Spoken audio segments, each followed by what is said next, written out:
Hello from Sunset International Bible Institute. My name is Brad Pruitt, and I'm honored to bring another brief devotional to you from Philippians. Before we look at the text, let me start by saying that we are praying for you. I don't know where you are or who you might be, but we really are praying for you, and we have been. The God of the universe, our God, is so powerful, and I look forward to bringing you a brief, encouraging word today from His Word. Today we'll spend about 10 minutes looking at one verse, Philippians 4, verse 5. Philippians 4, verse 5. If you're new to Bible study, Philippians is located in this, the Bible. It's God's Word to all of us, and it's comprised really of two sections, the Old Testament, which is this big part back here, and the New Testament. Philippians is in the New Testament. Philippians is a letter that the Jewish apostle Paul wrote to the church in Philippi, the new church, a Roman colony that was located on the coast northeast of Greece. So let's look at the text. Philippians 4, verse 5. Let your gentleness be evident unto all. The Lord is near. You know, we live in a world that sometimes is not very gentle. So many of us are so busy with our lives that sometimes we don't take the time to be gentle.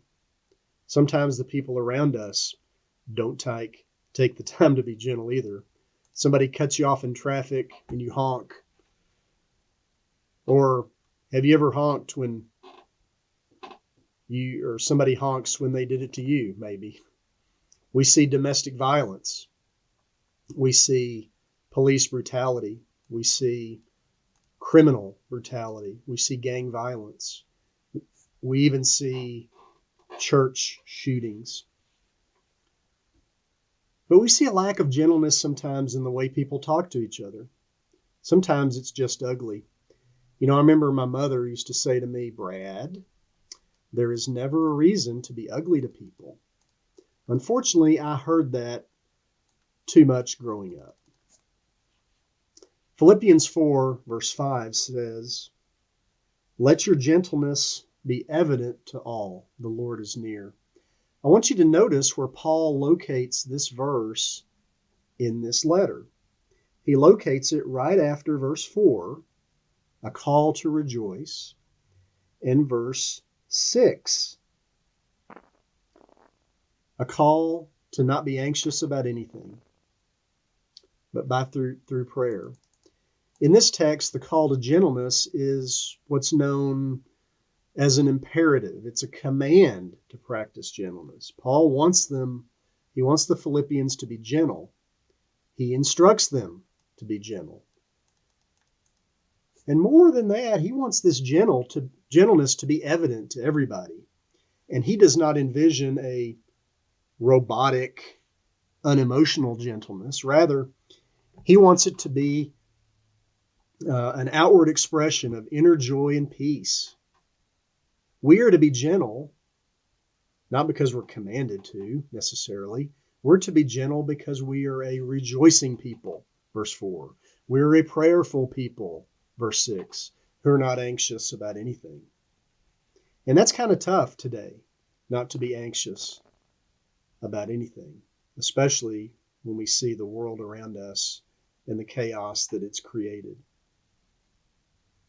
We're called to be gentle because we are a prayerful people, we're a rejoicing people. Further, Paul says in verse 5, notice this. He says that our gentleness is to be evident to everyone. At first glance, this seems to run counter to the way Christians are supposed to do other things. Notice in the Sermon on the Mount, specifically, which is in Matthew 5, 6, and 7, by the way, in the Sermon on the Mount, specifically Matthew 6, verses 5 and 6, Jesus tells his disciples that when they pray, they're not to stand on the street corner or in the synagogue to be seen by men, but what are they supposed to do instead? They're supposed to go into their room and shut the door and pray to God in secret. So our prayers are not to be always evident to all, neither is our giving. Matthew 6:1-4 says that we shouldn't let our left hand know what our right hand is doing, because that's what the hypocrites do. They sound a trumpet before they give. Our giving is to be in secret.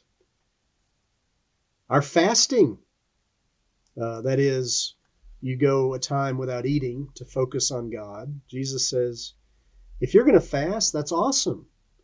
But I want you to wash your face so that people don't think that you're fasting at all.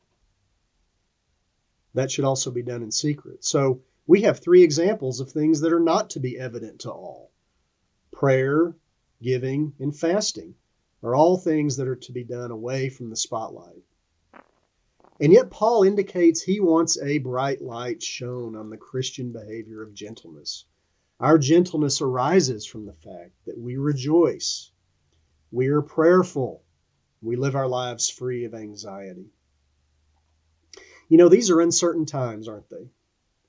Only God knows what tomorrow brings, but we've all lived through some crazy uncertain times, haven't we? I'm betting that during World War II, it was hard to live a life free of anxiety. Or when JFK was assassinated, or during the oil embargo of the 70s, or Watergate, or all throughout the Cold War, or when the stock market crashed in 87, or how about Y2K, 9/11, and so many other things that have happened to us as Americans. And if you're listening and are not an American, certainly we've all experienced as humans our share of crises around the world during our lives.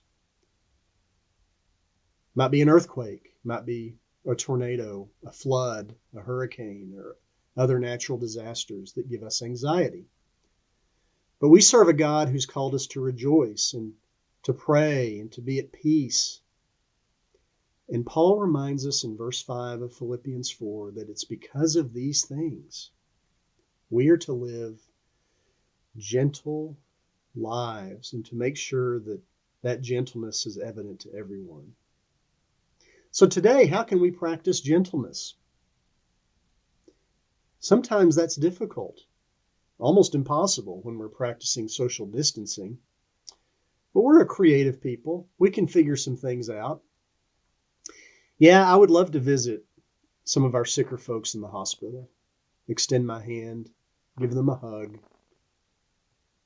open the door for people, give my wait staff a big tip, say hi to the cashier at the movie. But we can't do these things right now, unfortunately, like we want to. So how can we practice gentleness when we are given a stay-at-home order? Perhaps we can smile more. We can say a kind word. Just as important, we can take my mother's advice and avoid saying anything ugly, even if we think the other person might deserve it. We can practice patience with others. Drive a little slower. Let somebody pass us on the road. Tell our family we love them more. Give a little extra tip to the food delivery guy when we order out. I'm sure we can think of some other things. Now, perhaps now, more than any other people at any other time in recent memory, is the time for Christians everywhere to rally around each other by rejoicing in the God who created us and the lives he has blessed us with. To live our lives free of anxiety, to stay committed to prayer and to each other, and to make it so obvious to everyone around us that we're a gentle people. And we're definitely not afraid to show it. I hope this lesson encouraged you as much as it did me. Please know that we will continue to pray for your spiritual and emotional and physical well-being and financial well-being during this crazy crisis. God bless you and your family today.